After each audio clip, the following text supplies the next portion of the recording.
A successful collaboration on sneakers or anything else does three unique things. It pushes style, attracts media, and expands audiences. In the earlier days of sneaker collaborations, brands went to collaborators for new ideas. The designers they invited in brought with them new ways of thinking. A collaborator could harness a personal story, use a new material, or even remix a sneaker silhouette. Big sneaker brands need a constant feed of new energy and new ideas, and sometimes a collaboration is the best way to challenge two creative teams to make something that neither could do on their own. Borrowing brand loyalty from another brand or designer is almost impossible, but collaborations let them do it.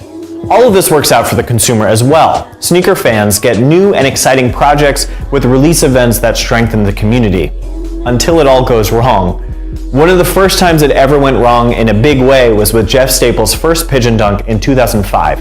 It wasn't a smooth release, but it did change the sneaker industry and the popular perception of collaborations. I met up with Jeff at Extra Butter in the Lower East Side to get the story straight from him.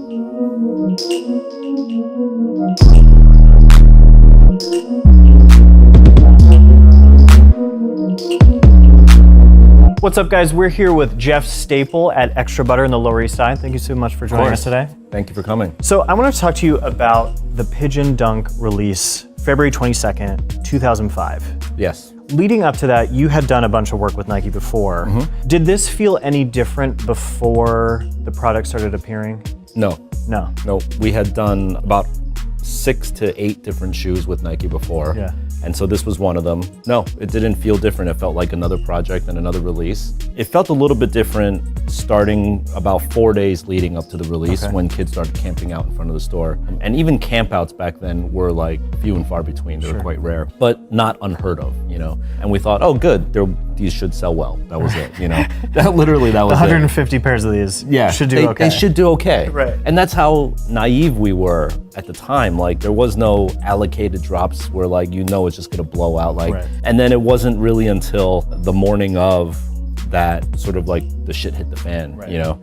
And I think it's because of our collective lack of preparation for what could potentially happen is how the thing started spinning out of control. Because of that, sort of history was made, you know, because of our lack of preparation. Right. Yeah. When you say things started spinning out of control, can you sort of tell us what that looked like? Yeah, I mean, it was really like a domino effect. It was like a comedy of errors. Everything that could possibly have gone wrong went wrong, you know? So I went there at like 10 a.m. and the cops were already there and they already had shut down the block. Basically what had happened was that the kids who were waiting online for 4 days now were getting cut by much larger, older, aggressive gentlemen that decided they didn't care that they were waiting online for 4 days. So they were just like, I'm gonna be here. And then you have this little kid like, you know? So there was a little bit of ruckus and the cops were just like, you're all idiots. Like, what are you all doing? Shoes. Yeah, exactly. The cops are like, you're all morons. Right. And if you don't stop this, we're just gonna start arresting people, you know? That was already a lack of preparation. We didn't tell the cops, right? We didn't know you had to tell the cops about a sneaker drop before. I thought of the genius idea of hiring a security guard to come and sort of just start to be like, you know, a big wrangler, like a big aggressive guy, which is sort of like spewing like lighter fluid on like a little flame, right? So that was like, okay, it got bigger now. And I was like, okay, I got another idea. I was like, we'll get tickets, raffle tickets that are numbered, right? And of course, you got a lie detector? Who's gonna say who's number 4, right? So like I give him the whole spool of tickets. I'm like, all right, go out there and do this thing. Yeah, I'm like, problem solved, woo. So he walks out, he's like, all right, I got numbered tickets. And then it was just like, everyone just like devoured him. Like you literally could not see. There's actual footage of him just like throwing like little kids off of him. Nothing happened with the tickets, right? And that caused the police to get more infuriated. They actually did start yanking kids off the line physically to arrest them, like throw them into a paddy wagon. When the cops started to do that, the older aggressive gentleman started to drop whatever weapons that they brought to the release, which included bats, knives, a long machete, like there was like a sword like this big found. Like when the cops finally scattered everyone, you just see like all these like weapons on the ground. And you're like, holy shit, like this could have gotten really, really bad, you know? So finally, when the cops were able to get some sort of order going, we opened the store and then started the release. And the cops were really nice. They were like, man, I got a kid in the back of my car who's I'm writing him up now, but he waited for 4 days. Right. Can I get him a pair, you know? All the sort of thugs that came, they went to the back of the block on Allen Street, because Reed Space at the time, just like Extra Butter now, has 2 entrances. Sure. So we were escorting kids out of the back, but then these guys were waiting out of the back, you know?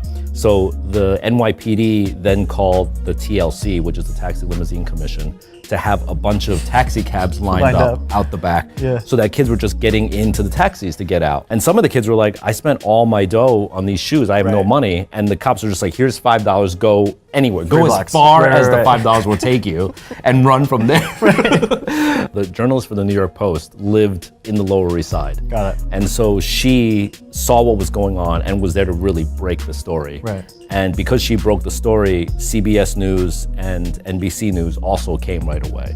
So that was furthering the lore of it all. You know, I think if they weren't there, then it would have just been like an LES NYC sort of story. But that made it like a global story overnight. And that story is largely credited as sort of breaking open the sneaker culture to the world. Yeah. It's sort of like the BC and the AD of sneaker culture. Sure. Yeah. I don't like to say that like the Pigeon Dunk like invented sneaker culture and anything. There were lineups, there was collectors, I was one of them. But now it was like just a whole different generation and demographic of people were like, whoa, kids are doing crazy things for shoes, you know? And this was still like 15 some odd years ago, right? Even today, there's people still just getting into the culture today, like this year. Overnight at Reed Space, we saw the difference in customers coming in. Before, which was like, we knew everyone's name on a first name basis. They were all like nerds, basically, right? And now the next day it was like, all of a sudden like stockbrokers and financial dudes and guys in suits were like, heard about shoes, I need to buy some shoes, you know? It was very different.